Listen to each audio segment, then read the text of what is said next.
Hey everyone, welcome into Attacking Third for a very special episode because we have breaking news out of Chicago.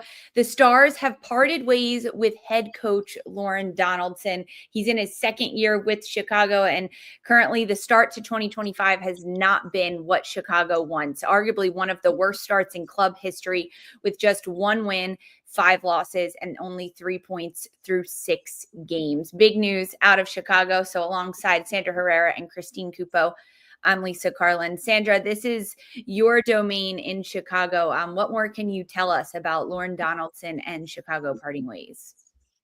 It's a bit of a mixed bag, honestly. I think there's a bit of energy where it's like you hate to see it come to this. Club sources that I've spoken to have kind of emphasized and noted Donaldson's impact on the club in a really short span amount of time. And I think that's pretty much reflected when we see things coming out of the club, whether it's media clips, things like that. All of the framing and the phrasing around staff and players and kind of his impact and effect.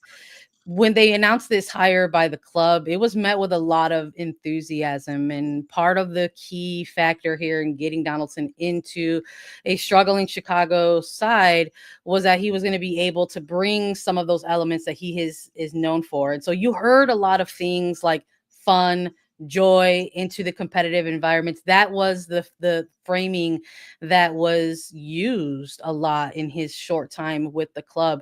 And you could tell it was resonating because in different layers of the club, no matter who you were speaking to, whether it was from coaching staff side, technical staff side, players themselves, even front office as well, all of that was echoed across the board. So you're talking about some pretty quick buy-in. But unfortunately, in the sports business side of things, a coach's job is to not only be that cultural resetter at times, but to make sure that you are continuing that competitive environment and winning games and competing. And in 2025, that hasn't necessarily been the case for Chicago. I can't say that I'm surprised that we're at this juncture. I just think that I'm more so disappointed across the organization that there hasn't been this major shift since 2023 to implement culture, systems, coaches. And that's not I'm not a shit on Lorne in any way. I think that he has had a really good career in terms of just player development and the youth, both US, Jamaica. But I also question the decision making that put him in as head coach of Chicago Red Stars at that point, knowing that, that had been the bulk and body of his work and his resume, essentially, right? Like, could you have put somebody better in place to sort of turn the page for the Stars, as you said, Sandra, right? They never really got to that point. Somebody that would be a permanent, long term, surefire, reliable coach. Just it never happened. And then the wake of injuries this season, last season, getting some personnel that were key too late in the season. The argument of will they make playoffs, will they not? It's been a menagerie of just more question marks than answers out of Stars all in 4 seasons now. In 2024, right after Lorne Donaldson was hired with Chicago, they squeaked out wins and performances last year. They finished 10 wins, 14 losses, and just 2 draws in his first season. They finished 8th, though. They made the postseason, but losing in the first round. And it almost felt as if in 2024, it was like, okay, they somehow got through this season and they made the postseason. What are the changes that are going to come in the offseason ahead of the 2025 year to really bolster this team up? No changes came from the top down, including bringing any big superstar players in or changing up something in the coaching staff.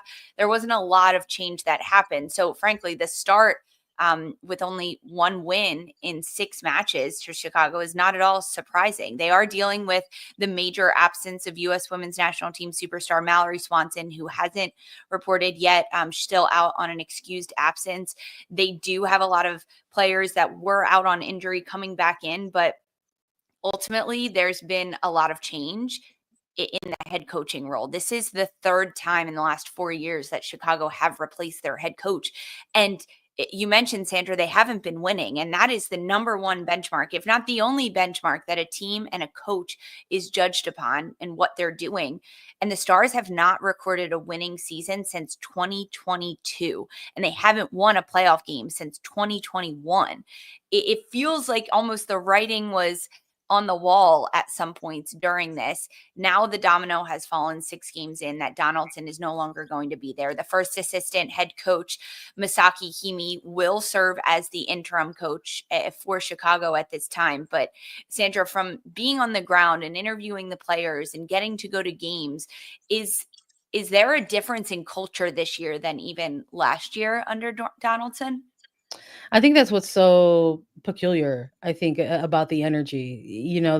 They had a little bit of writing on the wall. You alluded to some of that a little bit already in the build up to this question, Lisa. No one on here is Nostradamus. No, we're not prophets. We're not saying we can see the future or anything like that. But there were a little bit of those layers of unexpected or surprising results for Chicago in 2024. It was almost as if there were layers of overachievement in year one under Donaldson and new ownership. Nobody had Chicago going to the playoffs in 2024, coming off of a last place finish that was a worst season in their own history. But they found themselves in there. They also found themselves humbled pretty quickly against that Orlando Pride team. But leading up to that, there were some signs of that. They had a really strong first half of the season, but they continued to stumble into those playoffs in that second half of the season. So we saw things like those injuries, maybe the lack of adjustment, the predictability that maybe came with some of those, tactics for Donaldson and staff that didn't really change things for them moving forward into the playoffs. And you have to wonder if an offseason contributes to that lack of change or adjustment. What are you going to see in that next season? Well, we saw it over this first 6 games. We saw more continued absences. Sam Staub made her return. That's great, but that was a key factor in maybe some things being shaken up last season. But it's ultimately on the coaching staff to try to figure out where to plug and pull and play players to get that success. And we haven't seen that so much in 2025. And I think you can widen this lens a little bit more and maybe wonder, are the general managers doing enough, for this club in terms of what they are trying to rebuild? There's this concept sometimes that it takes a little bit of moves and timing to finally get that sustainable success that so many clubs want to have in NWSL. Did Donaldson have enough time? Absolutely not. And I don't think he was given enough adequate resources either. And I think when you look at some of the lack of moves and things like that, you don't see where those adjustments come from. No one can make those predictions about injuries and player availability. That's something that doesn't fall on anyone, executive officers, coaching staffs, or players themselves. But there are some things along the way and protocols in place to maybe try to shore up those things. And maybe we did see them a little bit. We saw Ludmila come in midseason, Julia Grosso. But if part of the narrative is to make sure that you're developing and building something for long term, is that really enough time for a ton of young players that this coach inherited to develop? I mean, we're talking about Jamise Joseph in year 2 with the Red Stars as a bit of a bright spot, but maybe going a little bit under the radar because of Chicago's losing record. So you have to wonder if there's enough resources across the board. You also have to wonder a new ownership group and the things that they have on their radar to build this team. Is it a priority to invest money in roster building over ensuring stability of a club for things like future facilities or resources of that nature? I think if they're being serious, it's all of it. They need to take everything seriously at this point because they haven't addressed it. And now I have questions, especially going forward, because when you look at things now, the interim sliding into the seat is Masaki Hemmi, who has never served as a head coach in any capacity or interim. His real success had been at Real Colorado with Lorne, at U Denver with the men's team, and otherwise as assistant coaching gigs. So how does this at this impasse, right? We're going to week 7 NWSL. They've had an abysmal start to the season. They didn't have a bright shine in any real part. The latter tail, I'd say maybe I'd give them a few points last season. How does this make things better at this point, right? Lorne, in my opinion, wasn't given enough time, but he was never given the resources. So now you have his assistant stepping up. How does this, what is the best path forward that either of you can see? Having made this change now, knowing what we know, and now with somebody that's truly untested at any level, former player, yes. How does this make everything change moving forward? What does he have will change in any way? And like, I don't mean to be the Debbie Downer of this conversation, but I am an intense realist. And I feel like he's being dealt a worse hand than Lorne was. 100%. No, I mean, it's not, I don't think Lorne Donaldson had enough time, but he also, I think if we look back to last year, Sandra, he knew that changes weren't coming.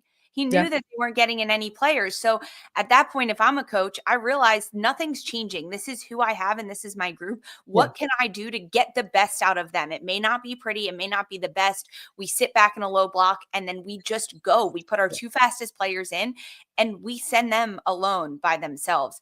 I feel like we didn't even see that at times under Lorne Donaldson. He was almost caught between two minds of, okay, I wish I had more resources, but hey, you don't, and you're not given them and you're not given anything. So try to make lemonade out of the lemons that you're given. And I don't think Donaldson did that enough at Chicago in terms of the players and the personnel he had. He got lucky with talent at the end of last year, making it into the postseason. And he couldn't rely on Swanson for these first 6 games to score and contribute. And then on top of that, now these changes are happening. And Christine, you're bringing up Masaki Hemmi about how is he going to do a good job. I don't think that even the organization at the Stars thinks he's going to do a good job, right? I don't think they're going to go out this weekend against Gotham and pick up a shutout win. Big game to make your debut on, man, like that. But I will say, making this decision to part ways with your head coach 6 weeks in now allows you to start a very public search for a head coach. This is a chance for the ownership and for Chicago to have a clean slate and say, you know what? It's only 5 games in. There is time to turn this around because there's time to interview coaches right now. Bring someone in potentially. Okay, I hope they've been doing this subsurface level already because I don't have the greatest faith that they have, but in the interest of these players, I hope that that's been happening. But now it can be a public search. Right. If they're looking overseas, which the last 3 coaches that have come into the NWSL have come from Europe, that season's about to be over in about a month and a half. So you could maybe get someone in as early as June if Chicago is doing this effectively and efficiently. And that gives you a time, a couple international windows to bring in a transfer or a trade. Sandra, they could turn this around. I love the optimism. I really do. I can confirm that club sources have stated that they're not putting a timeline on it, at least at this moment. They just made the announcement. So who knows? Maybe tomorrow they'll have another announcement saying that they have a timeline to get a coach in. So the fact that how do we land here from like historic game at Wrigley to we don't know what we're doing? Look, I'm just going off of what I've been told. So just being not being given a timeline indicates to me that yes, there's going to be a search, but they're not going to press it as far as making sure that they wedge a hire in a permanent hire in at least by the let's say effectively the midway point of the season, which is what six more weeks from today. So Sandra, what's more likely? That Chicago front office and ownership does this correctly, meaning they could potentially not even have a head coach for the rest of this year and gets the right person in to set the culture, or they hire someone hastily to get the job done in the short term. I think if they want to put their money where their mouth is, they take their time with it. You know, they're in multiple features that we have across CBS Sports, whether it's been with Laura Ricketts, whether it's been with their club president Karen Leetso, whether even in the moments when we've chatted with Lorne Donaldson, there's been this emphasis on a build and a slow burning build, which is also very interesting because in this era of NWSL, we've seen that those rebuilds don't actually need to take that long. They can happen quite quickly. Chicago has shown that. They went from last place back to the playoffs in 2024. There's time to get things done. To your point, Lisa, it doesn't have to maybe take as long. But if the emphasis is on a slow burn to rebuild not only the team but the culture around the club, then maybe you do need to take the time to get this hire right. And I would also further argue that maybe they've tried twice now to go with a more experienced, older coach on the sidelines to help kind of be that temper-headed, just level, calm presence, and it hasn't necessarily worked out. There have been 2 exits in Petroselli and now Lorne Donaldson, and they are in different phases of their career. They're saying goodbye to Lorne Donaldson, and he's 71 at this point. Is there going to be a younger candidate in the mix or running for this role? And if so, how is this Stars front office going to pitch this position to a exciting young candidate moving forward after they have 2 examples now of quick turnover exits? Do you have anyone in mind? Listen, Ella Massar's been on that sideline for a while. She hasn't been unfamiliar with taking over in an interim role. I'm a little bit surprised that they didn't give her the opportunity, to step into this role. And maybe they did give her the opportunity. She's a mom. Maybe she likes, being, at the level she is and working with the players in the capacity that she's working with right now.